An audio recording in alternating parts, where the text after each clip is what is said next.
All right, I'll be honest with you. When I first started, it was no meat, no this, don't eat this, that, don't, no, no. Become essentially, I beg you, become a vegetarian. Yeah. Not realistic. I actually had one patient tell me, like, Doc, the one thing I enjoy, my family's not here. I come, the one thing I enjoy, my food, you want to take from me. You're being mean. I was like, Oh, ooh, oh. that's not what I meant. And I said, you know what? Let's change approaches. So one of the things I tell people is sat fat is bad. Saturated fats. So these are animal fats, sat and trans fats. And I'm thankful that we live in a country that allows you to see what you're eating before you put it in your mouth. So, Mhm.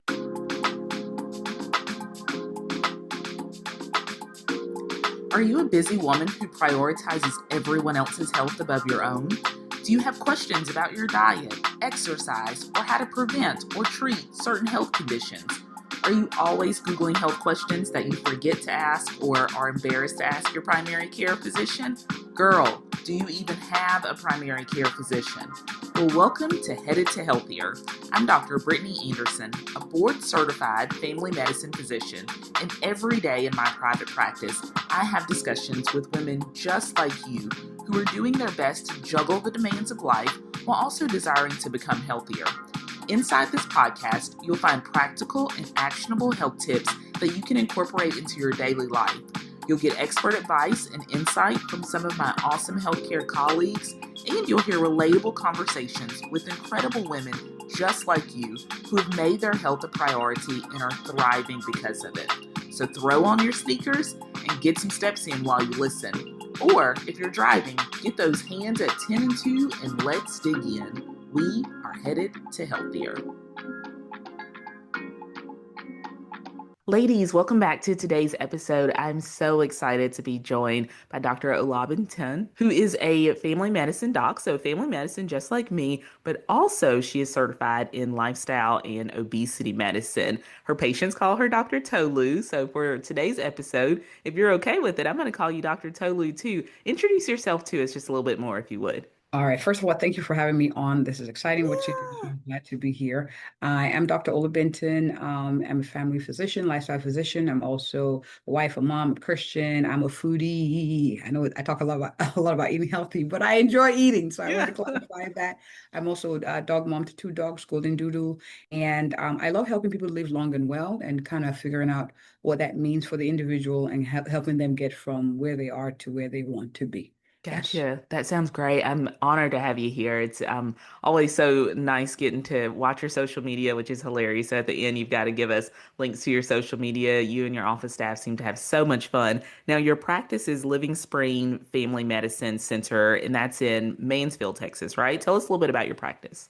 So, started July 2021, shortly like COVID-y, and it was born out of well, necessity. I knew it was a calling, so it was something I was called to do. So once you know it's a calling, it's like there's no running away from it That's because then right. you're calling, you find fulfillment. And so we started, and it has grown. I have to say, it's become a mentoring platform for future doctors, clinicians. PAs, NPs as well. It has also been a way for me to use um, creative ways to help people make better lifestyle decisions. Mm, And one of my biggest joys is to get them off medications. Not that medications are bad, but right. patients come saying, I want to get off meds. I help them partner with me so they don't need me as much. If Right. that makes sense. Like I want to That's empower you to thrive, just doing the things I believe God has already put around you to help you live well. And we augment with medications as needed. So that's what the practice is about. It's a ministry. It's fun. It's work, but it's good work. It's good work.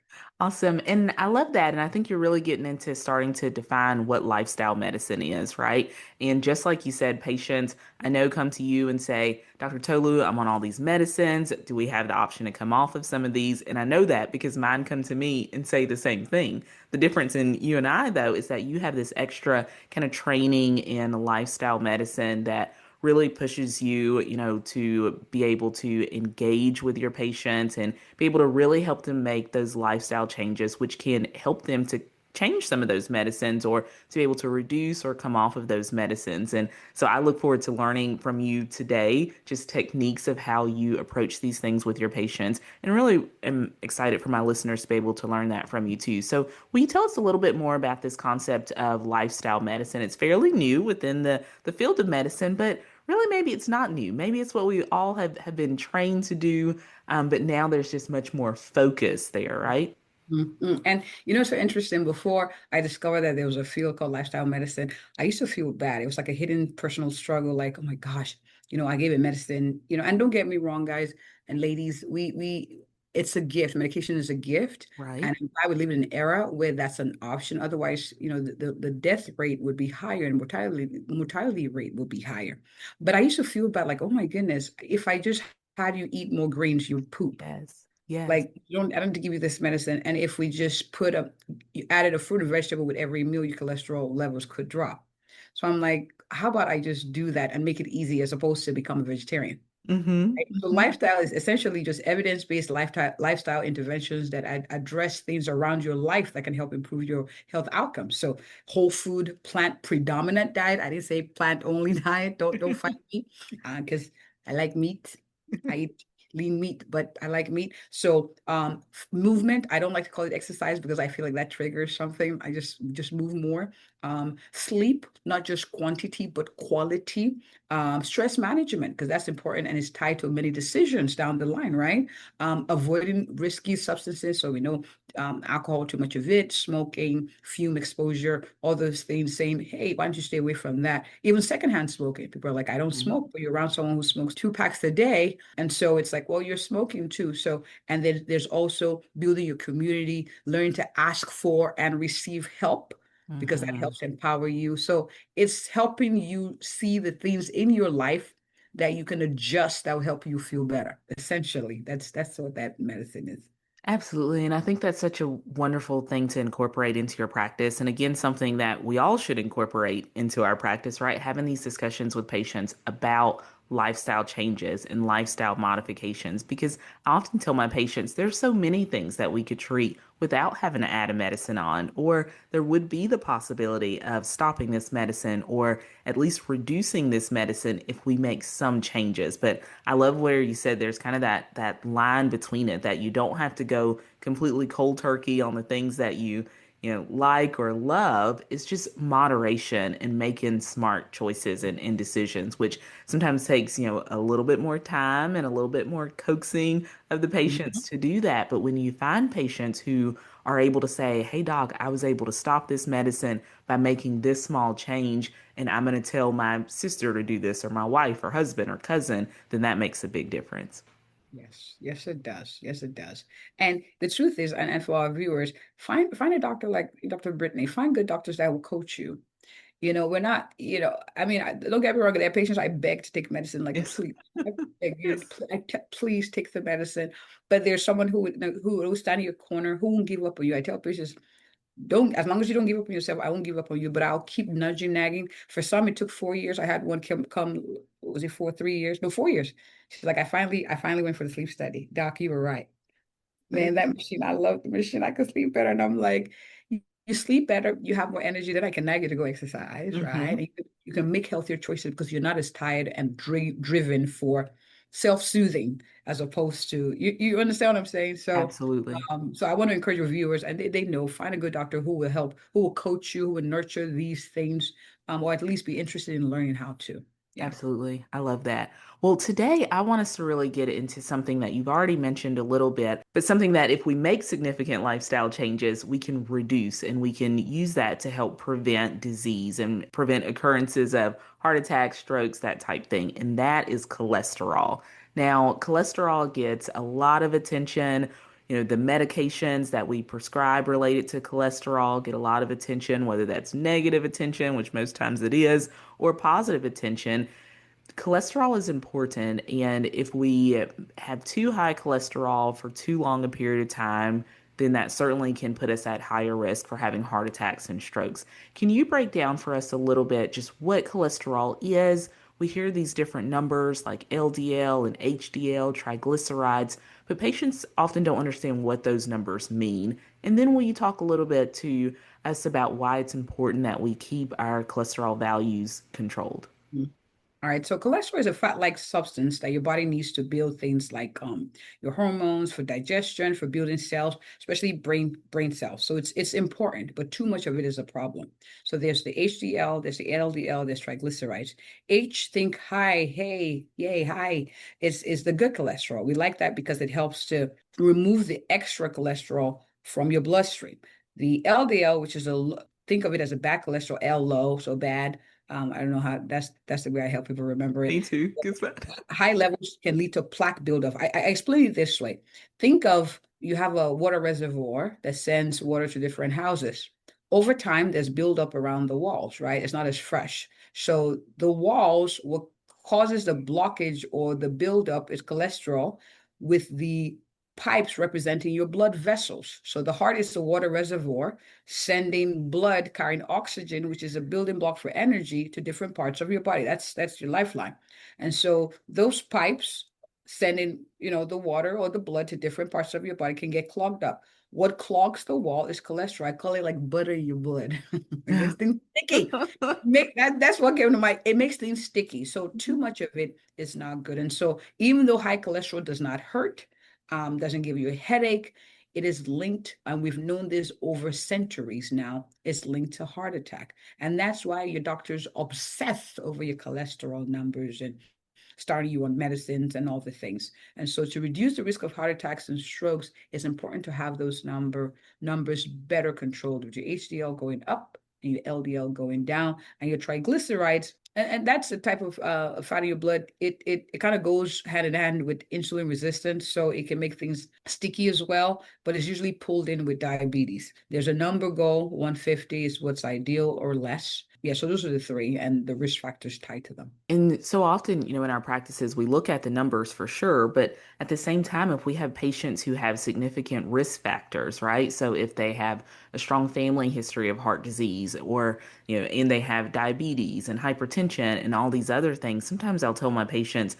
that we want you to have even better numbers, or I may even say, I actually don't care what your numbers are. I want them to be better than whatever they are because you're already at such high risk. And so sometimes we'll have patients say, but doc, my numbers are fine. My numbers are fine. And I say, well, we have all of these risk factors. So we want those numbers to be even better if we can. Do you do that in your practice too, or do I I have do to change that?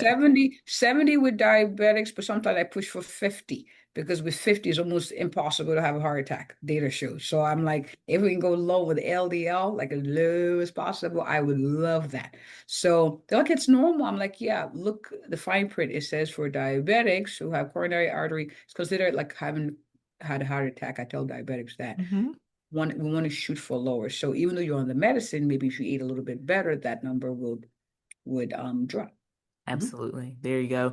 And so let's talk about where lifestyle changes can make a difference. And I want us to frame this discussion around what we talked about earlier, how, there are some people who have some reservations about taking too many medicines, maybe about taking statin medicines or doing medication treatment for their cholesterol. And so I know your jam is lifestyle changes and modifications that they can make. So will you tell us kind of your biggest tips or the lifestyle hacks that you discuss with your patients to improve their cholesterol? All right, I'll be honest with you. When I first started, it was no meat, no this, don't eat this, that, don't, no, no. Essentially, I beg you, become a vegetarian. Yeah.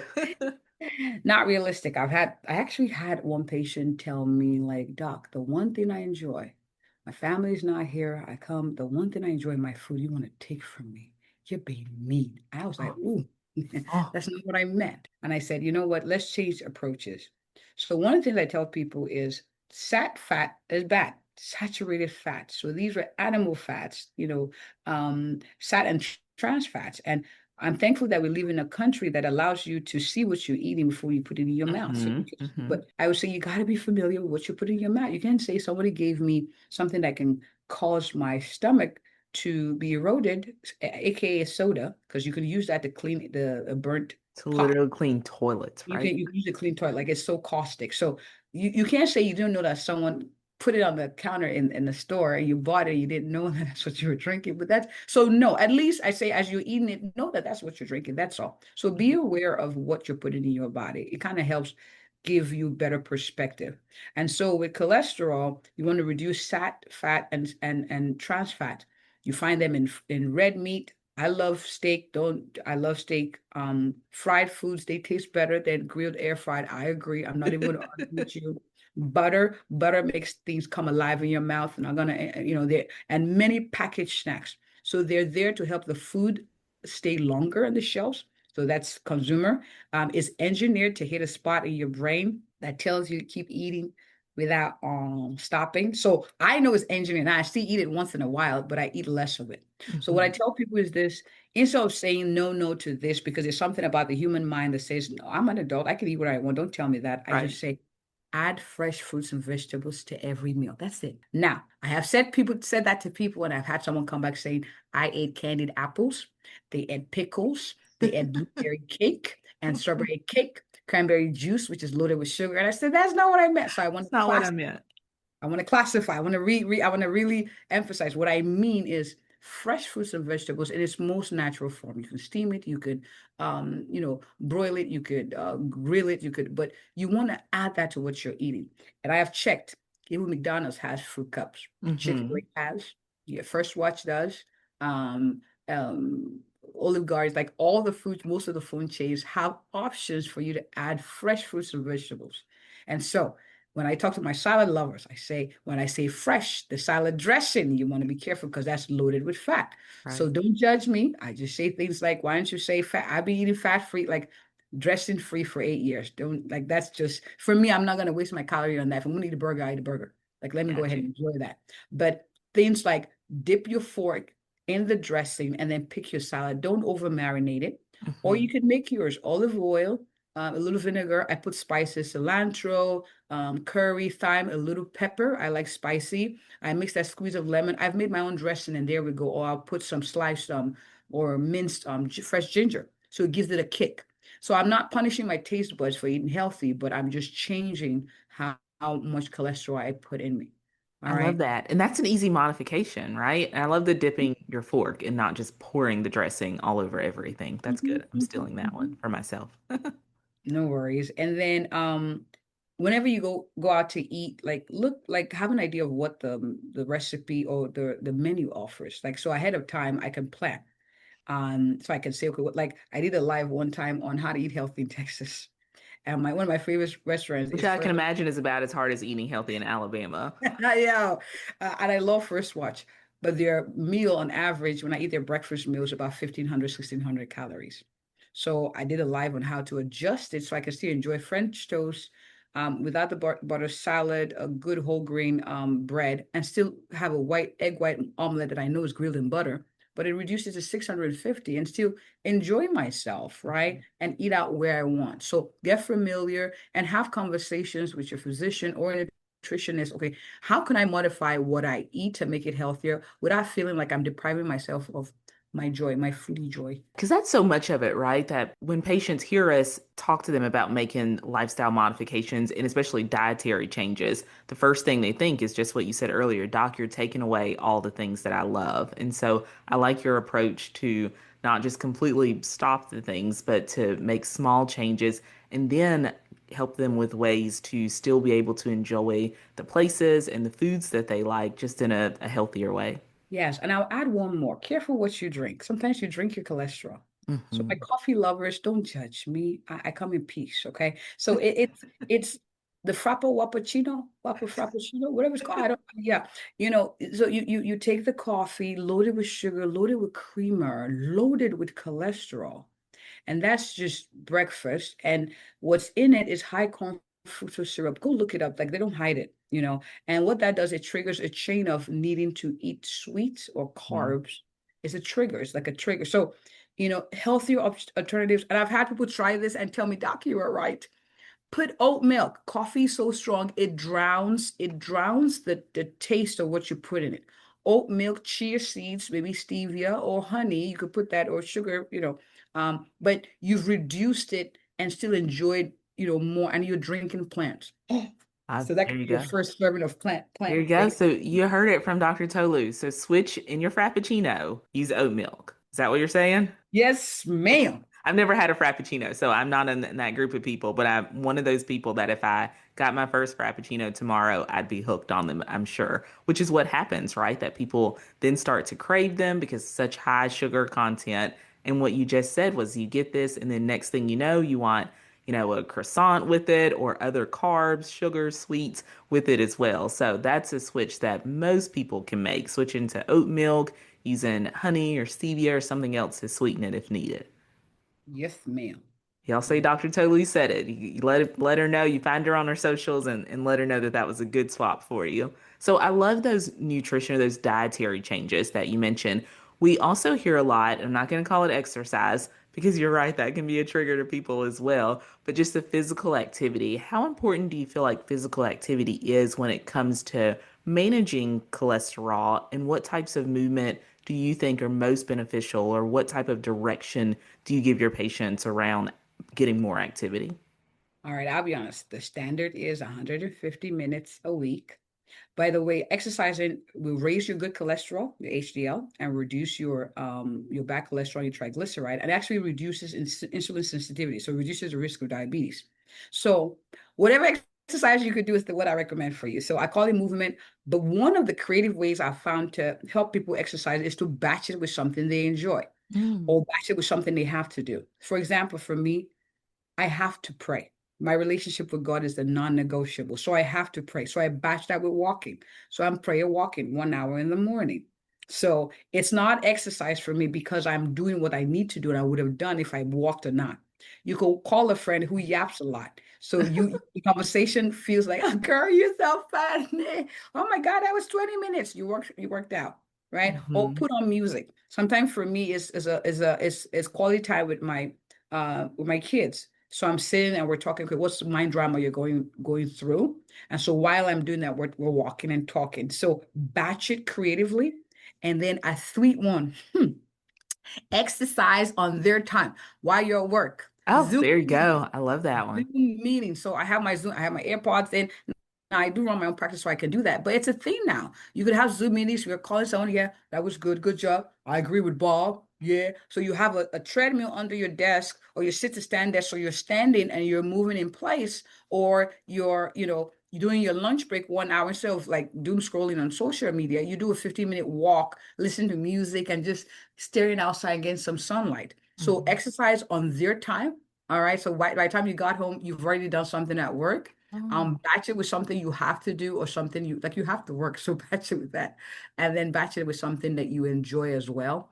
And then I would say like dangle the carrot in front of you. So like whenever I have my smartwatch, so I go for 10,000. It's a competition in my house with my husband and I sometimes, or sometimes with patients or coworkers. And so I'm like, ooh, I got 9,000 steps. So I run up quickly and do a little thing just so it sounds silly, but I get my movement in and I hit 10,000 today. Go me. So it sounds silly, but sometimes we have to psych ourselves or put dangle a carrot in front of ourselves and say, you know what? And for why? Why are we doing all of this? Because you have a purpose to carry, to fulfill. God created each and every one of us for something beautiful, something to add flavor to the world. And so you need your body to do it, right? You need to, you work so hard. I want you to enjoy your work, the future you, to thank you for the investments you're making in your health so you Right. can enjoy that version of your life, right? So that's why, right? Otherwise, we're not just chasing the false metrics. These things help us live better. So that's why. Absolutely. I love those. I definitely love the I'm walking during meetings. I don't do it. I should. I bought a walking pad off of TikTok.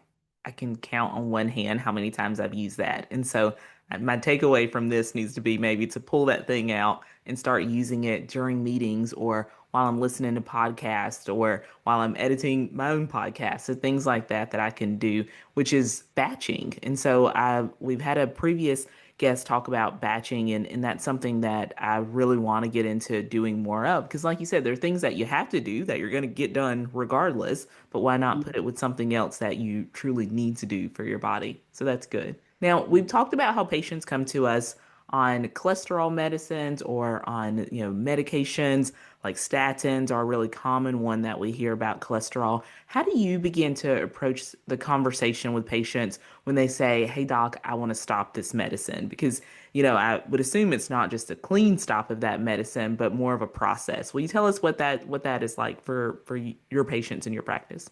So it varies per patient. So sometimes I negotiate with my diabetics. If you were not diabetic, we wouldn't have to chase your cholesterol so much. Yeah. So those who are my 6.5ers, sevens, who like they know that if they maintain certain things that it would, I tell them that first, like, hey, I'm just saying. Then I use the ASCVD, atherosclerotic cardiovascular disease risk estimator, to kind of see where they are. If Yes, there's I a love high that. risk, I would say, all right, can you commit to, so sometimes I'll add plant-based smoothies. So there's a supplement a company that I use. I use the greens. So I tell them, I have some, I don't do veggies, doc. I had one tell me I don't do fruits. I'm a dude. I'm like, okay. Gosh.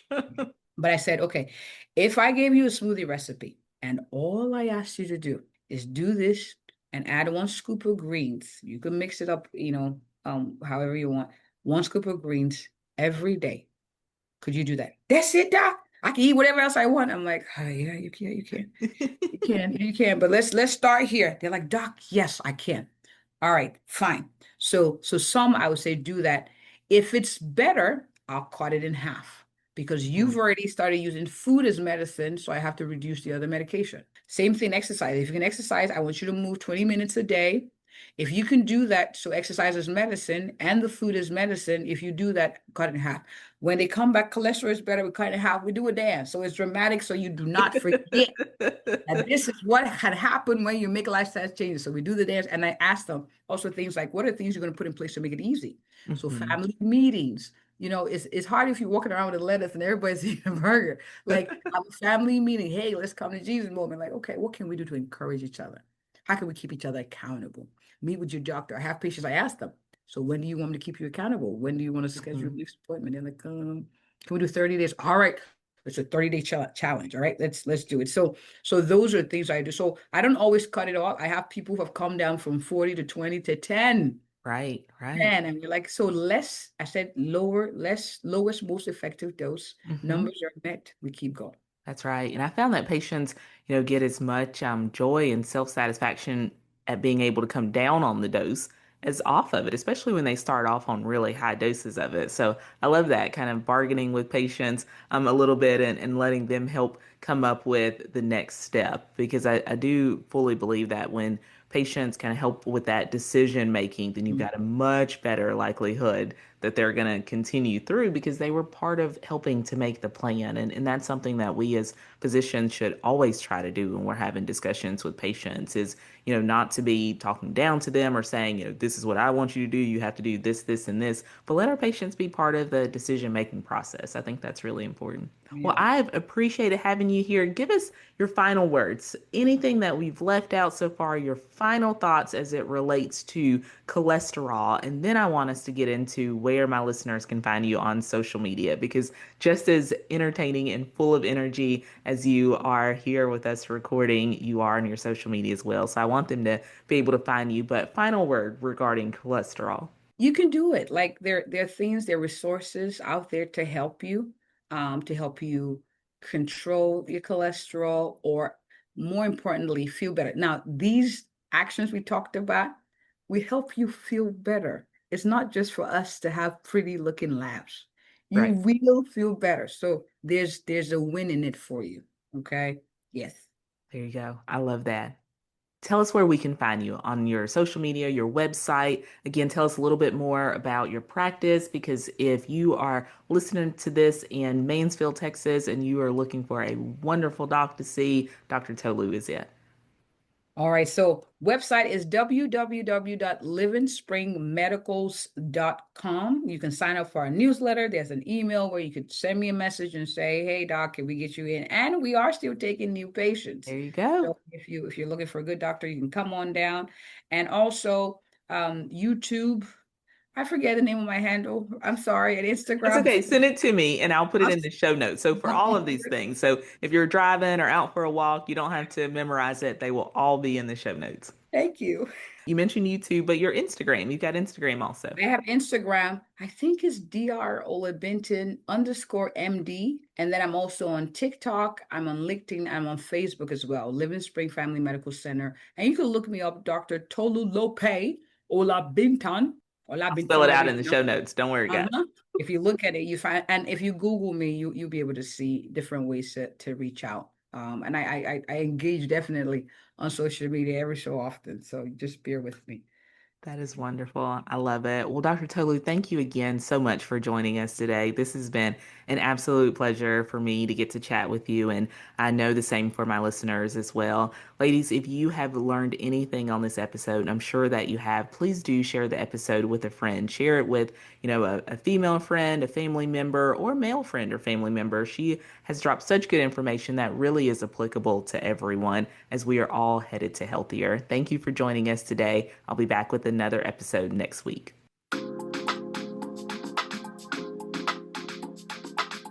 Hey, thanks for listening in today. I hope something you heard in this episode will help you on your journey to becoming healthier.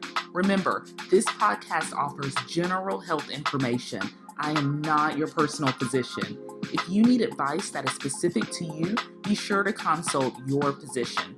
If you enjoy this podcast, please consider sharing it with a friend and reviewing it on Apple Podcasts. Also, be sure to subscribe to the show so you never miss an episode. Tune in next week for another great episode of Headed to Healthier. Until then, take care of yourself. Talk soon. Bye.